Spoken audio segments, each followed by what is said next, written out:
मंडल army के द्वारा जातिवार जनगणना, ओबीसी आरक्षण, मंडल कमीशन लागू कराने, निजीकरण, कॉलेजियम खत्म करने, ओबीसी, एसटी, एससी को न्याय व संसाधनों में हिस्सेदारी की मांग को लेकर तीसरे चरण की पदयात्रा उत्तर प्रदेश के फर्रुखाबाद से 12 दिसंबर 2021 को शुरू हुई।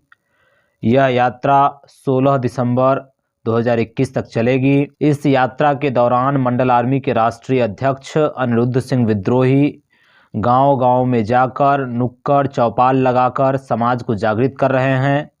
लोगों को अपने महापुरुषों के जीवन व कार्यों को बताने के साथ ही अपने हक अधिकारों के लिए आवाज़ उठाने, संघर्ष करने व आंदोलनों में तन मन धन से सहयोग करने की अपील कर रहे हैं। वे लोगों के बीच जाकर मंडल कमीशन और जातिवार जनगणना क्यों जरूरी है और क्यों होना चाहिए, इस विषय पर चर्चा कर रहे हैं। इस यात्रा के दौरान पिछड़ों के साथ शिक्षण संस्थानों और इंटरव्यू पैनल में बैठे लोग किस प्रकार एनएफएस और वाइवा स्कैम जैसे स्कैम करके उच्च शिक्षा और नौकरियों में जाने से ओबीसी को रोकने का, पिछड़ों को रोकने का षड्यंत्र कर रहे हैं, इस पर भी चर्चा की जा रही है। इसकी भी जानकारी समाज को दी जा रही है। देखें एक वीडियो जिसमें मंडल आर्मी के प्रमुख अनिरुद्ध सिंह विद्रोही किस प्रकार लोगों को जागृत कर रहे हैं। किसी की गुलामी न करनी पड़े, हमें सम्मान मिले। पेरियार रामास्वामी नायकर ने एक सेल्फ रिस्पेक्ट मूवमेंट चलाया था, आत्मसम्मान, खुद के सम्मान का आंदोलन। जब तक आप खुद का सम्मान नहीं करेंगे तब तक कोई दूसरा आपका सम्मान नहीं करेगा। आज आप देखते होंगे, जहाँ तक आप सभी जान ही रहे होंगे कि आप और खुद आपके बच्चे, आप खुद भी, कोई ब्राह्मण होता है या उसका बच्चा भी होता है तो उसको पाए लागी पंडित जी कहते हैं। उसने कभी आपसे पाए लागी पंडित जी कहा है? पाए लागी जाटव जी, पाए लागी यादव जी, पाए लागी लोधी जी, मतलब जो भी जाति आपकी है, क्या आपसे उसने कभी कहा? वो नहीं अगर कह सकता है आपसे, वो आपके पाए नहीं लाग सकता, वो आपको राम जवान नहीं कर सकता है, आपका अभिवादन नहीं कर सकता, आपको सम्मान नहीं दे सकता, तो आप क्यों देंगे?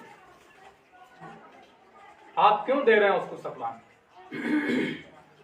आदमी कोई भी जन्म से श्रेष्ठ नहीं होता है। ये कैसा मतलब सिस्टम है कि आप कह दे रहे हो कि वो व्यक्ति फला जाति में पैदा हुआ है इसलिए वो बड़ी जाति का है, वो श्रेष्ठ है? कैसे इसको प्रमाणित कैसे करेंगे कि वो श्रेष्ठ है? जन्म लेने की प्रक्रिया एक ही है, प्रजनन की प्रक्रिया एक ही है। 9 मास सभी माँ के गर्भ में रखते हैं। ऐसा तो है नहीं जिसको आप तथाकथित श्रेष्ठ कहते हैं, जो खुद को श्रेष्ठ कहते हैं, वो 2 महीने में पैदा हो जाते हो या 2 साल बाद पैदा होते हो, उतने ही समय में जन्म लेते हैं।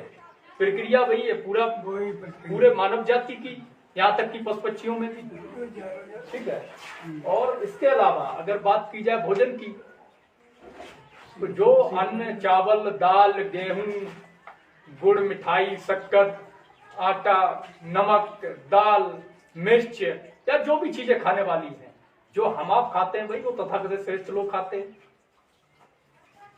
तो कैसे वो जाति के आधार पर श्रेष्ठ हो गए?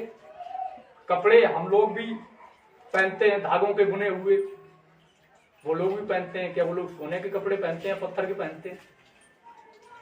जिस तरह के मकानों में हम लोग रहते हैं उसी तरह के मकानों में वो लोग रहते हैं। हम भी इस धरती में रहते हैं, वो भी इस धरती में रहते हैं, वो कैसे श्रेष्ठ हो गए? श्रेष्ठ वो लोग कैसे हो गए जो लूट के खाते हैं?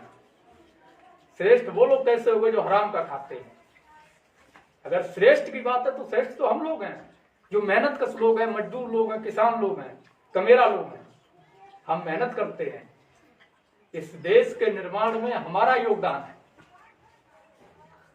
इस देश को जो कभी बंजर हुआ करता था, बनवियर हुआ करता था, इसको जोत खोद के समतल करने का काम किसने किया? हमारे पुरखों ने।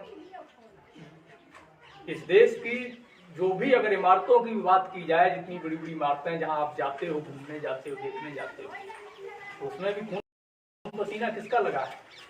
हम लोगों ने बनाया है। अन्न उगाने का काम हम लोग करते हैं।